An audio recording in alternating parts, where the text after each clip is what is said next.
lost in night, in the wood, shadows fight. Arms take gold, can't take flight. Power's gone, nothing's right. Cauldron cold, no more fire. Potions fail, dreams expire. Spirits whisper, call me liar. In the dark, lost desire. Purchase cry, echo loud. Through the fog, through the shroud. Mystic force, once so proud, now just whispers in the crowd.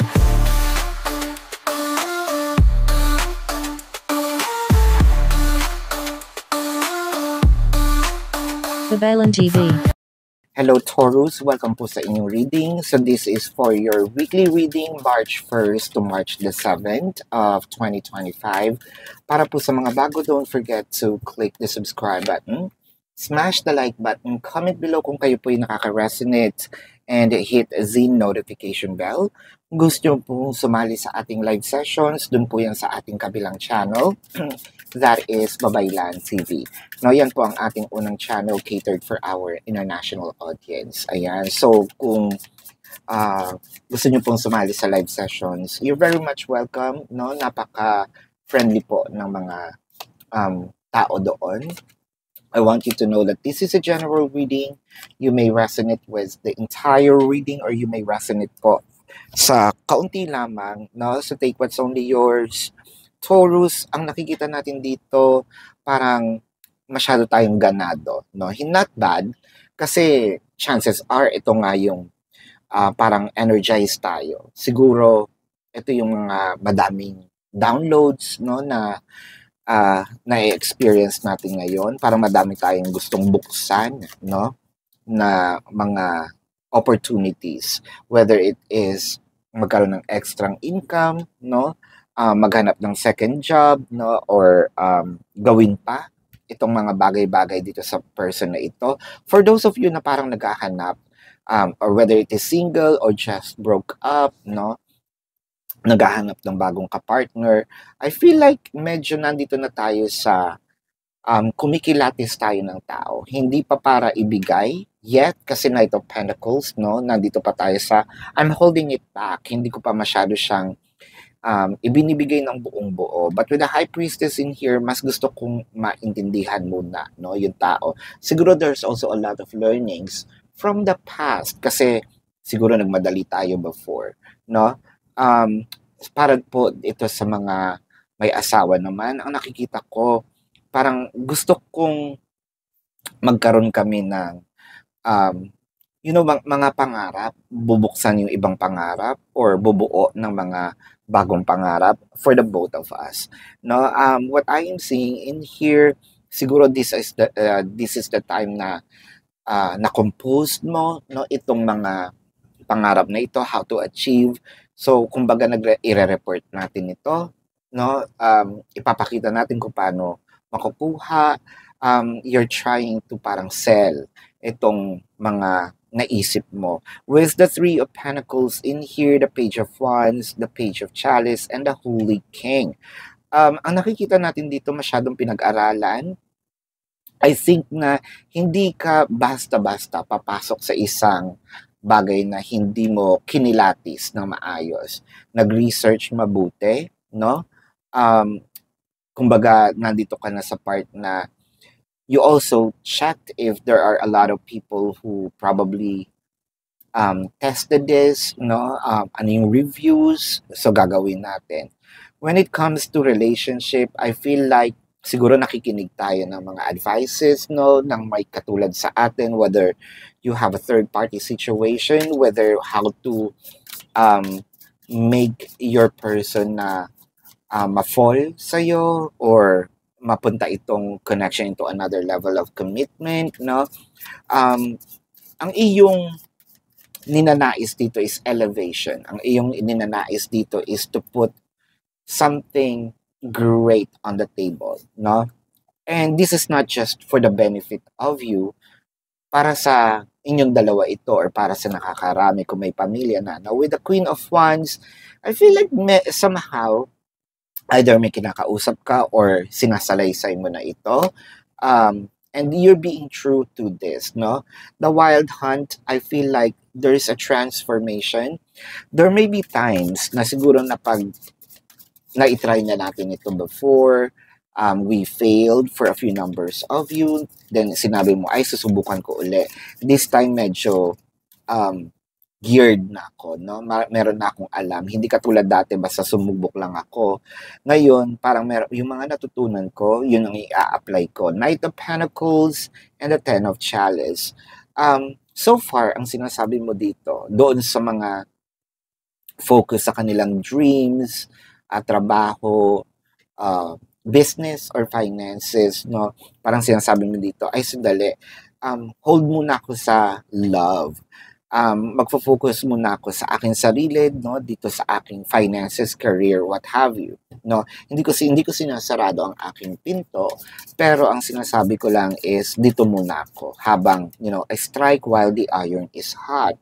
So dito naman po sa mga may asawa na or mayroon ng karelasyon, I feel like ang gusto nyong panghawakan dito is maging stable, no, itong relationship ninyo with the High Priestess and the Moon card. Dumating yung time na madami tayong tanong, hindi natin alam kung paano ito execute, kung paano gagawin, kung paano ito sisimulan. But then again, I think that you are risking something, but this is calculated risk wherein, I feel like kayang-kaya ko naman to, no? Calculated risk, somehow, syempre, kapag nagtatest tayo ng mga bagay, there are a chance of improvement or room for improvement. But here you are, parang sinasabi mo, I'm open to improvement, pero dedire-diretso ko na. No? With the Three of Pentacles and the Earth Mother, ang nakikita natin dito, chances are, dun po sa mga may asawa na, no? Or yung nagli-live together, magkaroon ng anak or dagdagan yung anak to make the family more bonding, or give birth to this new idea, no? Yung the Mother Earth or the Earth Mother doesn't always represent pregnancy. It could be a birth of a new idea. It could be a birth of a new dream, aspirations. One thing's for sure, no?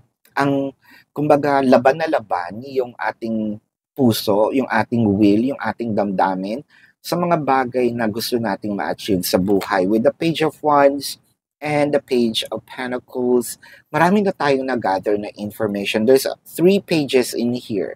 And I feel like meron din tayong mga binabasa mga libros, either self-improvement, or videos na pinapanood. It could be also ito yung tarot reading, no? Or katulad ng mga chances are mga nanonood kayo mga nag-self-improvement, no, or itong mga I think that dagdag-ayos-ayos tayo ng mga bahay natin ngayon lately, Taurus, no, para meticuloso tayo ngayon sa mga kulay-kulay with the Page of Athens. Well, 4 na page na yun nandito, all suits. I feel like yung pagsisimula, nasa iyo na talaga yung geared kasi nasa yung water, earth, fire, and earth, water, fire, and air, no? Earth, water, fire, and air. Yeah, yun. Kasi medyo magkatunog yung earth at saka air, eh. So, yeah, nandito kasi Page of Pentacles, which is the earth, no? Which is the material world. The air. The Page of Wands is the fire. Page of Athens, Page of Chalice is, Page of Pentacles is the earth. There you go. Page of Athens is the air. Page of Wands is the fire. And the Page of Chalice is the water. So you have the 4 elements in here para makapagsimula. With the Holy King and the 4 of Athens. Ayan. Ito nga ba, no? Taurus. Ang ganda-ganda ng simula. Bakit nagkaganito? Bakit parang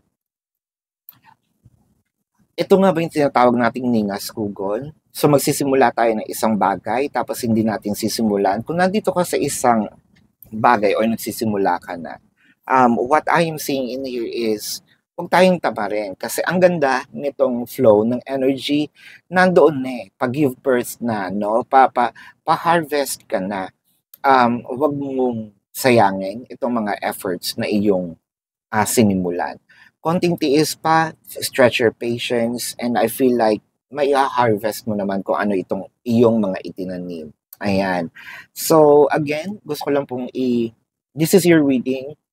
Gusto ko lang pong ulitin na dun po sa ating kabilang channel na Babaylan TV, dun po tayo nagla-live. Kung di nyo po maabutan, pwede naman kayo magtanong dito sa ating comment section as long as the question po is answerable by yes or no. Kung hindi po kayo papatulugin ng yes or no, dun po kayo sa ating kabilang channel, which is dito po kayo sa ating website.